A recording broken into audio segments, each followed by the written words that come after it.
Tonight we're going to look at Esther chapter 2, and we're going to look at verse 19 all the way through chapter 3, verse 2. Just a quick review about this book, which is a fascinating book.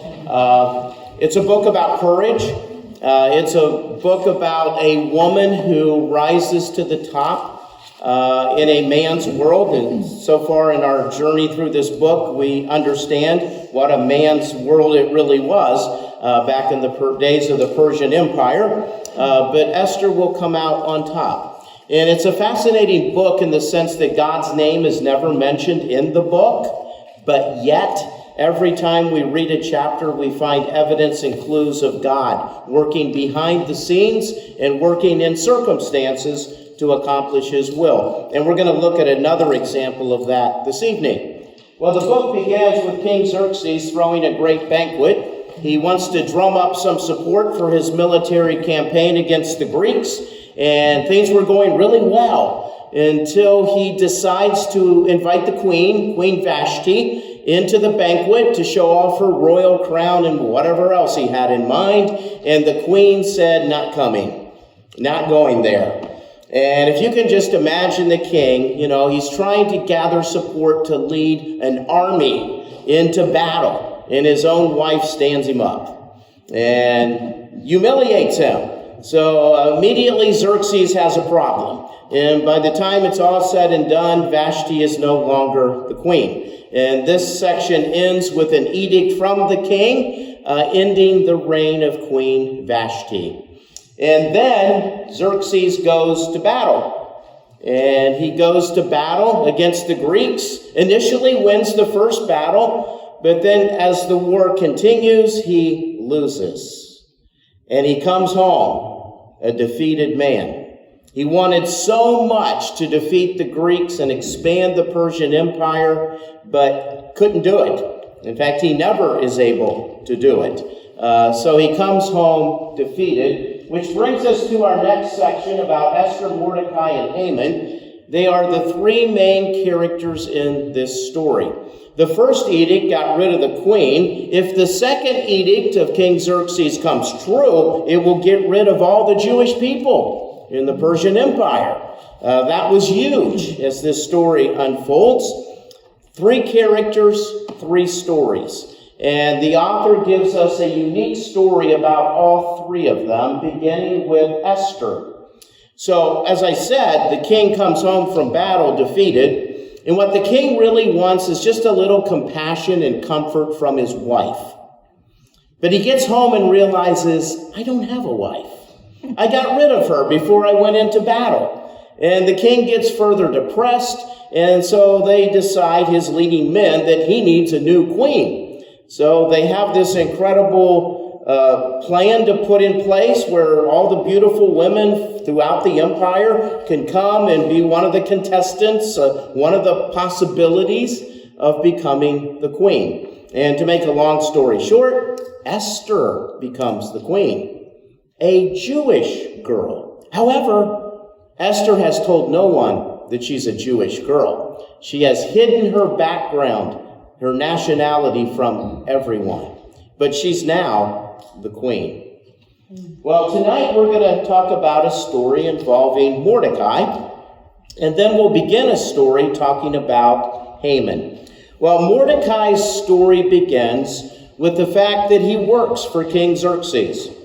He's employed there at the citadel of Susa. He has a leading position working for the king. In fact, when Esther was one of the candidates to become queen, Mordecai, because of his high-ranking position, could see her every day. So wherever the virgins were hanging out, Mordecai was allowed access to that area because he worked for the king. And as he's working for the king, he either overhears something or somebody tells him about two individuals who are planning to assassinate the king. And being a good citizen, a loyal citizen, Mordecai tells Queen Esther tells King Xerxes, and the plot is foiled. Now, Mordecai should be a hero. I mean, Xerxes should throw a banquet for him. because every time they celebrate in the book of Esther, they throw a banquet. So there should be this great celebration for Mordecai, because he uncovered the plot and saved the king's life. The problem is there's no celebration. There's no reward. In fact, the incident is forgotten until chapter 6. Well, let me read that story and then we'll talk about it. Esther chapter 2, verses 19 through 23. And again, this is Mordecai's special story. Beginning with verse 19, when the virgins were assembled a second time, Mordecai was sitting at the king's gate. But Esther had kept secret her family background and nationality, just as Mordecai had told her to do. For she continued to follow Mordecai's instructions, as she had done when he was bringing her up.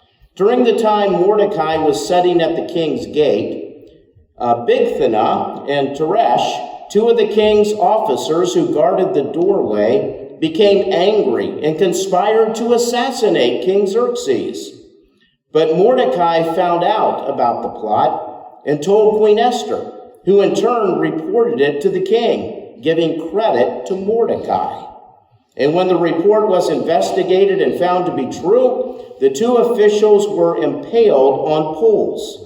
All this was recorded in the book of the Annals in the presence of the king. So, a fascinating story for Mordecai, in terms of what happens and what he's able to do and what he's able to contribute to this story. And it all begins with a time reference that apparently nobody really understands.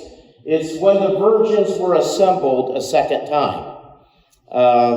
Not sure if maybe twice a year the virgins would all assemble for something. So this seems to be a time indication, but nobody knows what time it indicates. But apparently the author knew, and some of the original readers must have known as well. Some have suggested that this took place before Esther became the queen, but as the story progresses, that really doesn't make sense. So we're really not sure what the assembly of the virgins was really all about. But we do know that Mordecai is sitting at the king's gate. So Mordecai is employed by the king, and he's sitting at the gate. The gate was where law cases were heard. If you had a legal complaint, you would come to the city gate, and people would hear you, and you could present your complaints, and a judge would make a ruling. In fact, some people think that Mordecai has now become a judge, that is his position. People will come before the king's gate, they will present their cases, and Mordecai is one of the judges. Some have said that maybe Mordecai held this position all along, because certainly he had access to the palace and other areas before Esther became the queen. And some think that this is a promotion perhaps for Mordecai after Esther becomes the queen. But he certainly has a key position working for King Xerxes. Now, the king's gate was a large building where the palace administration was also housed. And some archaeologists were able to dig this up. And based upon their excavations, they found out that the gatehouse was about 110 yards or so from the main palace. There was a passageway that was 50 feet long. And Xerxes had ordered an inscription that was placed on the gate, built by his father, Darius. So this was in honor of his father, that he put the inscription there, indicating that he's the one who had it built. Esther chapter 2, verse 20 is rather interesting because the author has already told us this information in chapter 2, verse 10. This is the second time that the author tells us that Esther is keeping secret about her family background and nationality. So nobody knows that Esther is Jewish. And we talked about that last week, which probably also means that Esther is not a practicing Jew at this point. She's not practicing the customs of her Jewish faith, because otherwise people would probably figure it out. But apparently she's keeping all of that very quiet. at the suggestion and recommendation of Mordecai. Now, Esther is now the queen, and as the queen, she has certain powers, certain authority, but even so, she's still paying attention to Mordecai. Mordecai is her cousin, but also her adoptive father. So Mordecai raised Esther, and Esther continues to respect him, even though now she's the queen. In fact, so far in this book, if Mordecai tells Esther to do something, she immediately does it. So she's very obedient and respectful of Mordecai, and she follows his instructions to the T.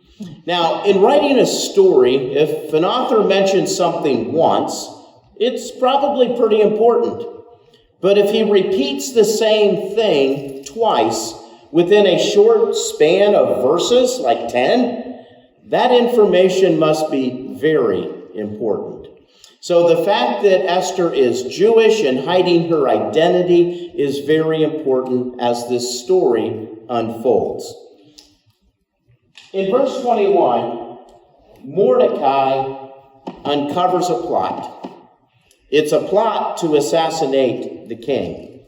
And Mordecai is able to figure this out and find this out.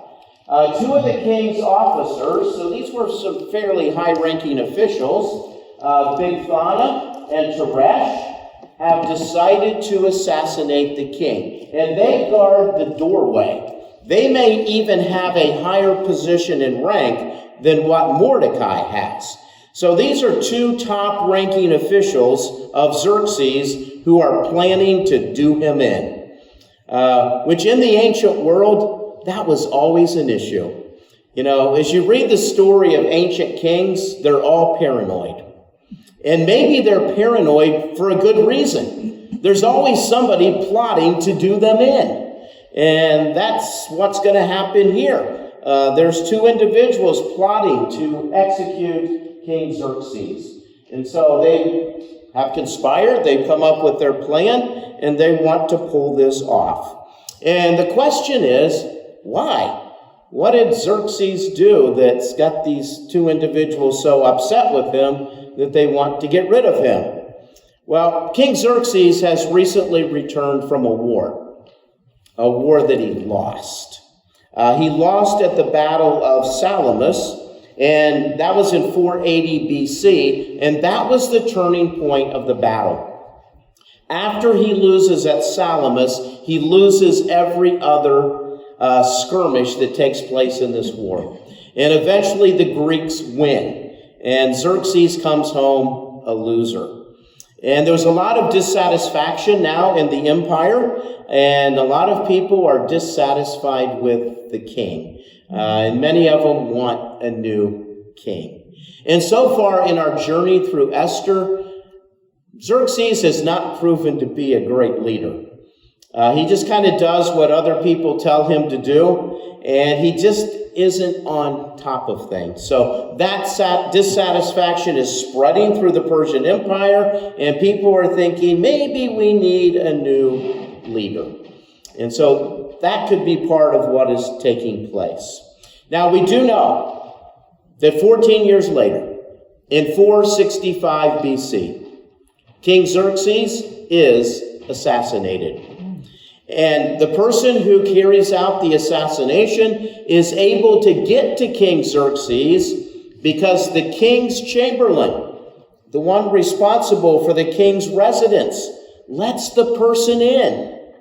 Perhaps he was in on it as well. So back in ancient times, the possibility of the king being assassinated was a real possibility, especially if there was dissatisfaction among the people in the empire. Well, in verse 22, Mordecai finds out about the plot. And this becomes an incredible piece of information. Because now that Mordecai knows this, he can tell Queen Esther. Esther can tell Xerxes. The plot can be foiled, and Mordecai can be honored for his great loyalty to the king. So in many ways, this is good fortune and good luck on the part of Mordecai.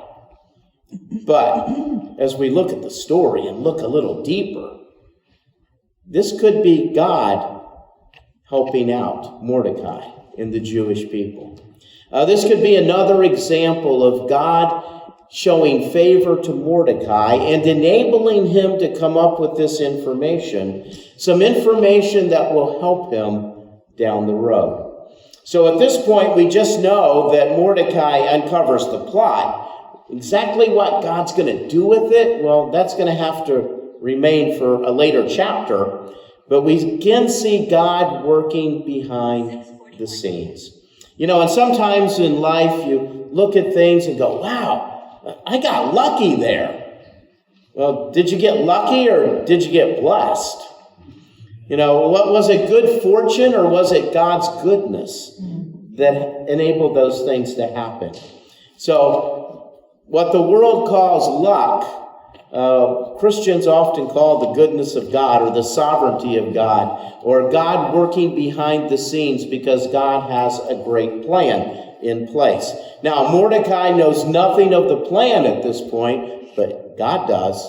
And God is again working behind the scenes, working in the circumstances to make this come about. So Mordecai tells Esther. Esther reports it to the king, giving credit to Mordecai. This is a great example of bravery and courage and loyalty. Mordecai could have just sat on the information, but instead he acted. If he didn't like King Xerxes, he could have said, okay, go ahead, do whatever you want to do. But there were a couple of reasons that Mordecai would want to say something. And one is the fact that if you do something like that for the king, like save his life, that could put you in the good graces of the king for the rest of your life, or at least the rest of his life. Mordecai should be honored, rewarded. And wow, this could be an incredible thing for him. So, saving the king's life, does it get any better than that? So there's this motivation on the part of Mordecai to tell the queen, who will tell the king. So eventually he could be honored for what he did. Now Herodotus, again, the Greek historian writing about the Persian Empire, discovered some of these books that the kings used to keep. And the king would list his benefactors, those who showed loyalty to him, those who showed great courage on behalf of the king. And the Persian kings would almost immediately reward those individuals and reward them generously, saying to people, look at what I've given to this individual because he was loyal to me. So the rest of you be loyal as well, and I can give you things also. But it's interesting in this story, Mordecai's not going to receive a reward. It seems like what he did gets forgotten rather quickly.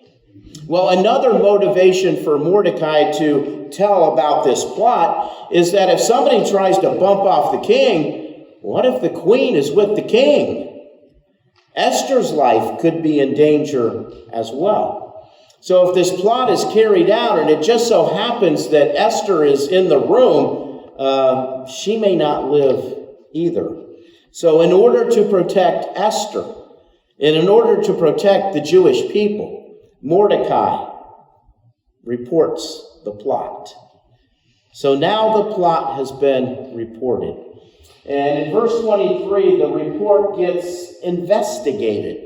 So now there's an investigation that takes place, and we find out that the report is true, that these two individuals were indeed conspiring to assassinate the king.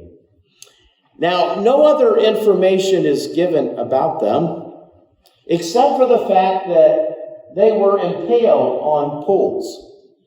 And reading that in modern times, it's a little bit different than what we might think. This sounds like, a public lynching, or the fact that, they were hanged for their crimes, but hanging was not a form of execution back in the ancient world. In fact, we really don't know how they died. Maybe they had their heads cut off. But we do know what happened to their bodies after they died. Their bodies were taken, and either using a sword or some kind of sharp object, they were attached to a tree or attached to another object so that when people walked by, they could see this individual with a sword through him or some kind of weapon through him, just hanging there. They impaled them on a tree or on a post. And this was supposed to be a great deterrent to crime. Oh, so you too want to assassinate the king. This is what will happen to you if you try to assassinate the king. And in the ancient world, attaching a dead body to a tree or to a post was common, actually. It was to totally disgrace that person. Also, you denied them a burial. In the ancient world, having a proper burial was a thing of honor. But these two individuals will not receive a proper burial. The birds and the insects are going to get to them. So they are denied that honor of being buried. Now, in this story, and in the ancient world in general, shame and honor are major themes. These two officials, Bigthana and Teresh, should have given honor to King Xerxes. I mean, after all, they were working for the king. The king gave them a job. It was a high-ranking job. They should have shown honor to the king, but they did not.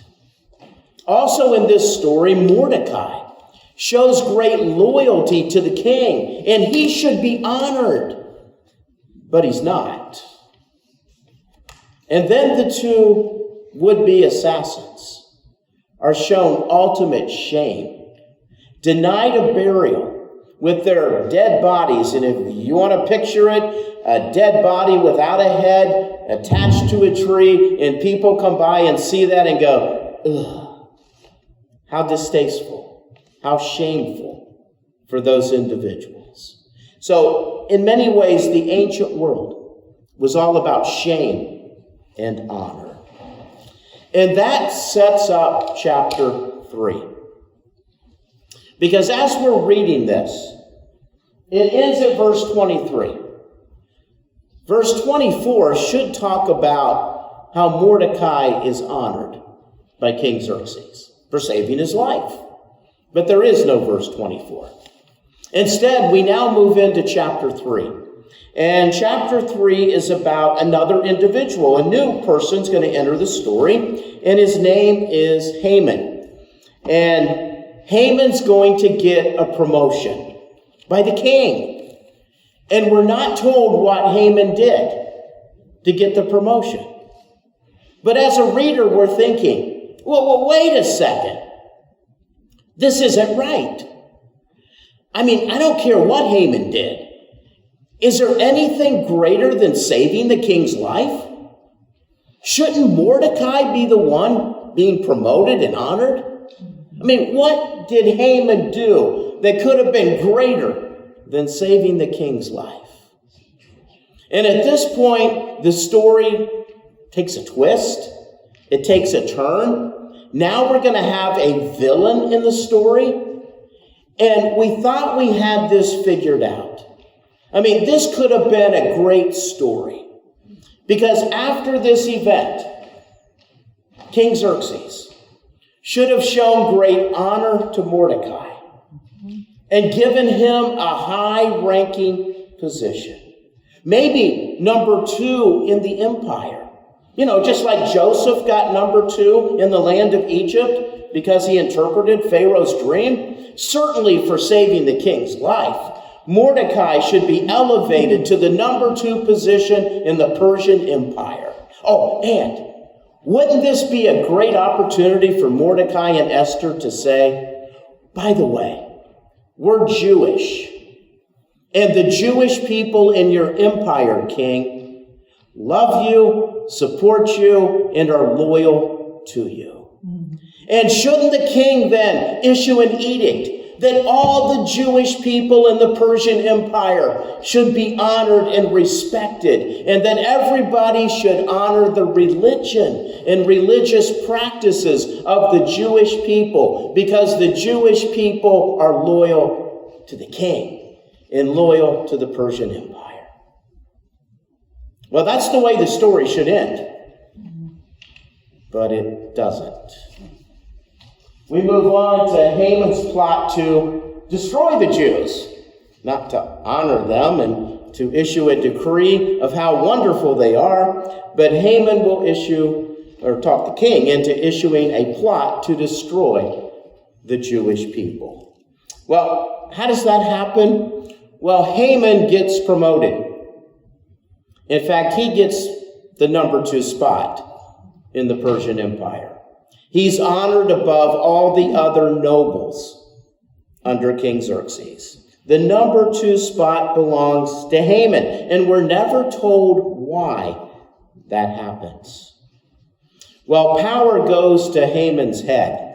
His ego gets really big, especially when the king announces that everybody should bow before Haman and show him honor and respect. And everybody does, except Mordecai. Now we have a conflict. Now we have someone being promoted instead of Mordecai, and now Mordecai's in trouble because he won't give respect and honor to this individual who's now promoted above him. Well, why won't Mordecai do this? And that becomes the great question. There are a couple of great stories in the book of Daniel. Daniel chapter 3. King Nebuchadnezzar sets up a golden statue, probably of himself. And when the rays just hit off this golden statue, it just glistens. I mean, it's so brilliant, it can almost blind you. And the king says, we're going to strike up the band. And when you hear the band playing, everybody bows before the statue. And everybody says, okay, except 3 Hebrews who refuse to bow. And then they get thrown into the fiery furnace, but yet they survive. Then there's Daniel chapter 6. And there are some officials who don't like Daniel. And the one thing they know about Daniel is he's a really righteous guy. He doesn't do anything wrong. The only wrong we can find with him is that he prays to a God that we don't know anything about. He prays to the God of heaven. So they issue a decree that you can only pray to King Darius. And what's Daniel going to do? Is Daniel going to pray to King Darius? No. Daniel opens his window and looks out toward Jerusalem, and he prays to the God of heaven. And Daniel gets arrested and eventually thrown into the lion's den. So this story about Mordecai and Haman at least sounds a little bit like this story about the 3 Hebrew young men, or about Daniel and his willingness to only pray to the God of heaven. Well, we find out that the king is going to honor Haman, and Haman's going to achieve this great position. Now, chapter 3, verse 1 opens very similar to chapter 2, verse 1. Chapter 2 opens with the word later, but it doesn't tell us how much later. As it turns out, it's 4 years later. And chapter 3 opens up with after these events. So what's the time space between chapter 2, which would have been Esther becoming queen and Mordecai uncovering a plot, and chapter 3, which is Haman being promoted? And we find out in chapter 3, verse 7, that Esther has been queen for 5 years. So as we jump forward into chapter 3, we jump forward 5 years in time. So after these events, 5 years from now, King Xerxes honors Haman. And it never really tells us why Haman is honored, which kind of leaves a really sour feeling in the stomach of all the Jewish people who believe that Mordecai should be honored. And why not? And it's interesting that the author puts this promoting of Haman in the very spot where we would expect Mordecai to be honored. And we're going, why him? And why not Mordecai? And now there's this tension that develops between the two. There's a twist into the story.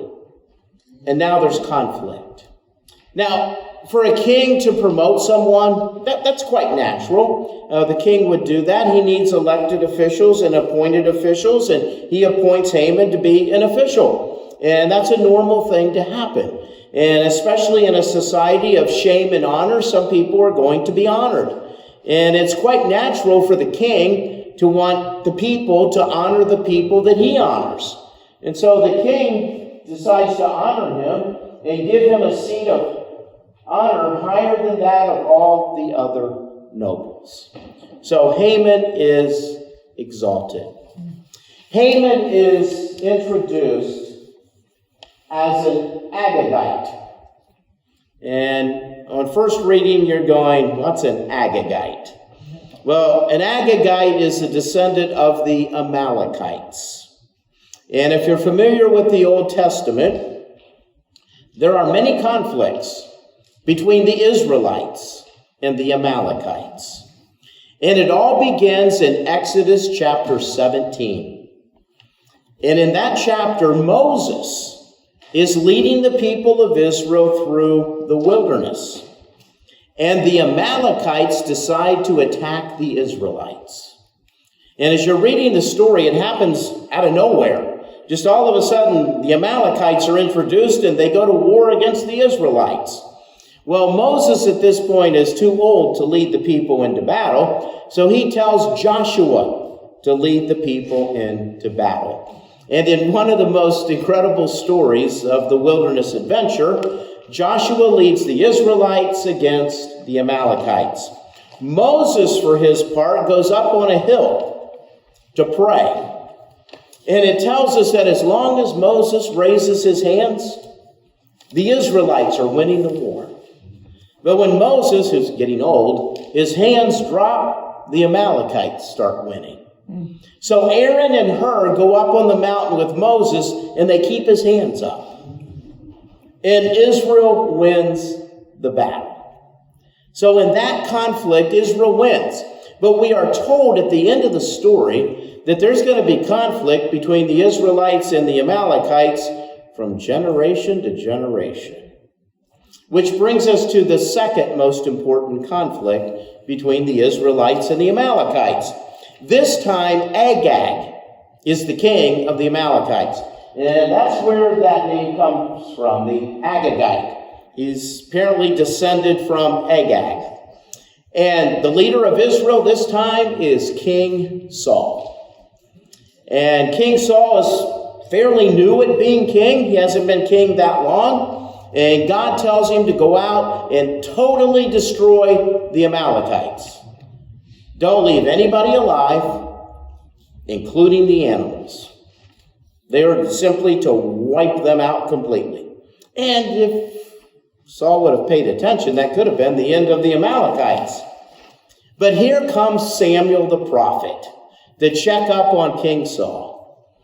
And Samuel goes up to Saul and says, Saul, did you do what God told you to do? Oh, and Saul says, yes, we won. We defeated the Amalekites. In fact, I've captured Agag the king, and he's right here. And by the way, those sheep that you hear, we're going to use those for sacrifices. And Samuel throws a holy fit. Saul was supposed to kill the king. not capture him.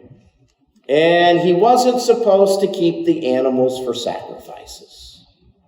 So Samuel cuts Agag into pieces and kills him. And then Samuel tells Saul, "You're not fit to be king. God's going to find somebody else to take your place. In other words, your son will not succeed you as king. God is taking the kingship from you and from your family." So, if you're Jewish and you read about an Agagite, you go, "Oh, wait a second. How's this going to work?" Because it didn't go very well for Saul or for Agag. Agag dies, and Saul has his kingdom taken away from him. So how's this conflict going to turn out?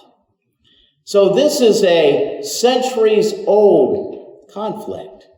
A conflict that may be about 1,000 years old between the Amalekites and the Israelites. And here's another conflict between them.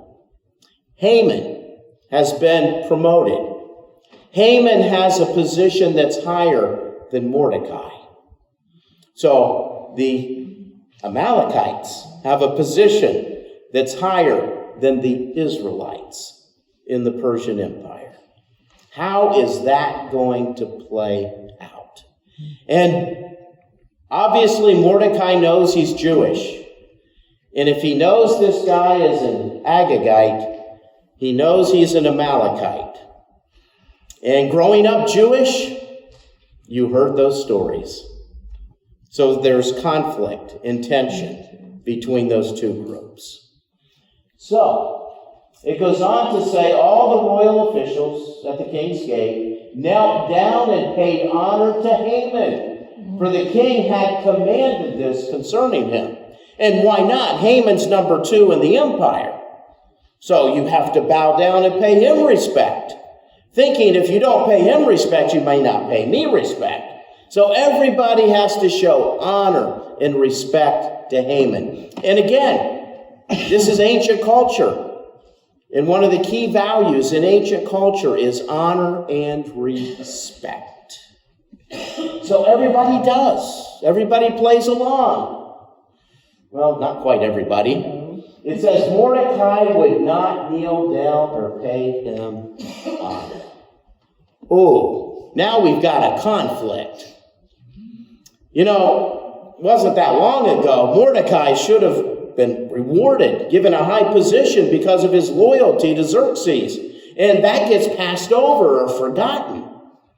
And now poor Mordecai is going to have some tension and some conflict with the number 2 man in the Persian Empire because he won't honor him, bow down to him, or respect him.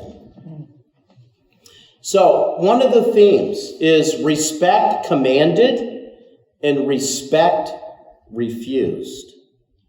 The king commands everybody to respect Haman, but Mordecai refuses.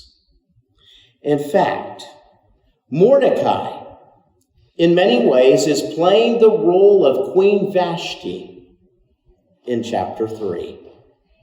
What do Vashti and Mordecai have in common? They daringly refuse to honor men who are unquestionably honored by everybody else. I mean, in chapter 1, everybody was honoring King Xerxes. You know, the man was building up support for his army and for his military campaign, and everybody told Xerxes how incredible he was and how wonderful he was, and look at all the luxury of the Persian Empire, and everybody was bowing before the king. And Vashti says, go take a hike. Now, in chapter 3, everybody's bowing before Haman. Oh, you are so wonderful, and the king, has promoted you, and we just want to bow before you and tell you how wonderful you are. And Mordecai tells him, go take a hike. Vashti lost her job. It's going to happen to Mordecai. I mean, doesn't Mordecai know that things didn't work out well with Vashti? Now here comes the question. Why? Come on, Mordecai. Just bow before the guy. Why are you refusing? And guess what? The text doesn't answer that question. It doesn't tell us why. And when the text won't tell us why, scholars will guess. And there are at least two reasons. Number one, Mordecai knows I'm Jewish, he's an Amalekite. I'm not bowing before an Amalekite. I mean, since I've been wee-high to a grasshopper, I've heard stories about the Amalekites, and the last thing on earth I'm going to do is bow down to one.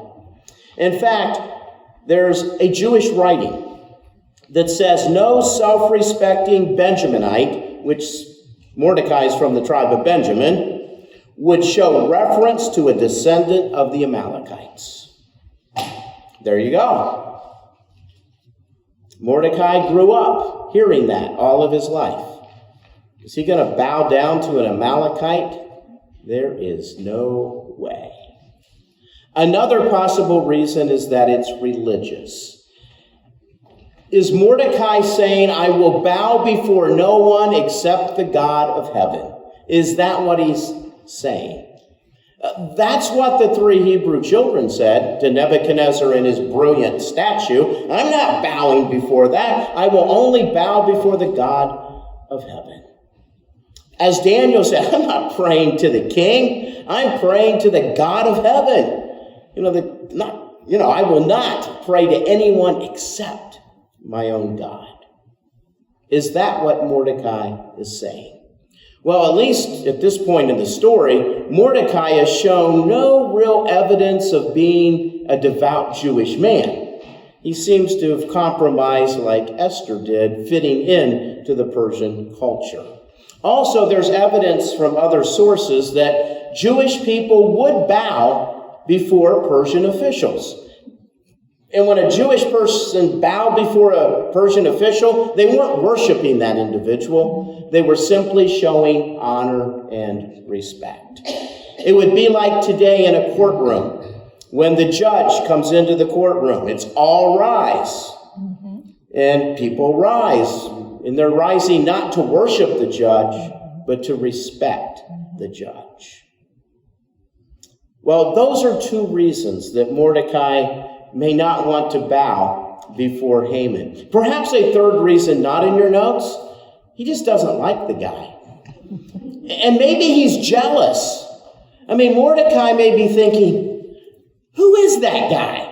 And how did he get a promotion? And I saved the king's life and I didn't get a promotion. This is not fair. Why should I bow before someone? He should be bowing before me. Because what I did for the king is greater than anything he ever did for the king. Yeah, there could be some of that as well. After all, back in the ancient world, two men, it's a battle of the egos. Who's going to bow before who? Well, we're going to leave the story right there tonight and pick up with the rest of the story in chapter 3 next week. What's going to happen to Mordecai? What's going to happen to the Jewish people? This could turn out bad. A conflict. And what happens if people figure out that Mordecai is Jewish? And what happens if people find out that Esther's Jewish? Well, we'll pick up the story there next week. But we do know, wherever our story finds us, God's working behind the scenes. It's not just good luck. It's not good fortune. It's not a coincidence. It's God working, doing things. So we may not understand at the moment, but one day we will. Heavenly Father, thank you for this story. Thank you just as this story unfolds, all the tension and all the conflict that takes place. And we may have felt that way too about somebody that got a promotion and we didn't get one, and we felt that we deserved it more than they did. and how human nature plays in these stories as well. Father, thank you that you are working in our lives. Thank you that even when we can't see you, even when we don't know what you're up to, we do know that you're up to something, because you have a plan, you have a purpose, and you are unfolding that as we journey through this life. So, Father, give us the faith to believe you, even when circumstances may not be in our favor. And may we praise you every time circumstances are in our favor, recognizing that wasn't a coincidence. That was the hand of God working in my life. I pray all of these things in Jesus' name. Amen.